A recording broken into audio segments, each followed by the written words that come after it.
वाह विदुर दुर्वासा उ बेलामा दुर्वासा नामक एउटा ऋषि तपस्या गरेका रहेछन् यस्तै लेखा तपस्या गरेका रहेछन् तपस्या गर्दा गर्दै डाकुहरूले चोरहरूले चोर त अब त राजाको खजना अब त्यो बेलाको अब त हिरा मोती के चोरेर डाकुहरूले लिएर गएछन् यताको हात निकाल्नु हुन्न त्यसपछि हात निकाल्नु भा हात निकाल्नु त लिएर गएछन् त्यहाँ लिएर गए दुर्वासा ऋषि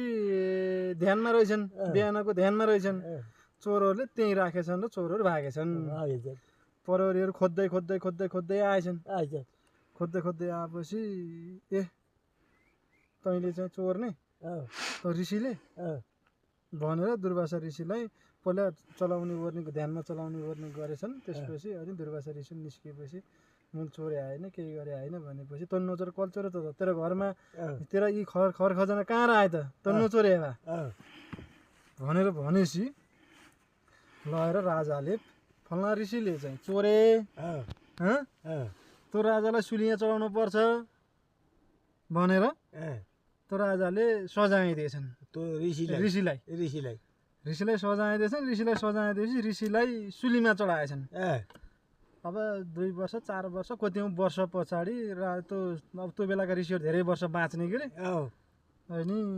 ऋषि चाहिँ जिउँदैछन् गरे सुलिया चला पनि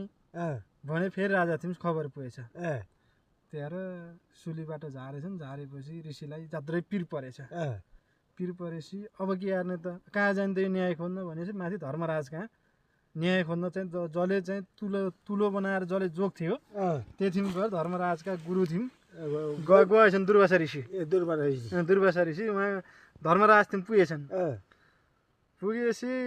ए प्रभु मैले के गल्ती गरेको थिएँ त चोर त अर्कैले चोरिया थियो मैले केही गल्ती त गरेको थिइनँ तैँले मलाई किन यत्रो सजाय दिस् त भनेर भन्दाखेरि त्यो धर्मराजले के भनेछन् भने तैँले बच्चामा केटाकेटीको उमेरमा किरा फटेङ्ग्रा मारिस् त्यसैको सजाय तँलाई सुली चलाएको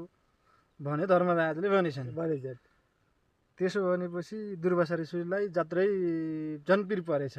उ बेलाका ऋषिहरूले फेरि भनेपछि लाग्थ्यो अनि त्यसो भए तैँले मलाई केटाकेटी उमेरमा त कसले के गर्छ कसलाई के थाहा हुन्छ र केही थाहा त हुन्न नि कसै के त जान्दैन त्यो त बालक भनेको त भगवान् समान हो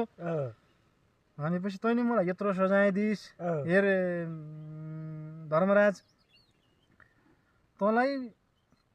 यो पृथ्वी लोकमा त झर्दाखेरि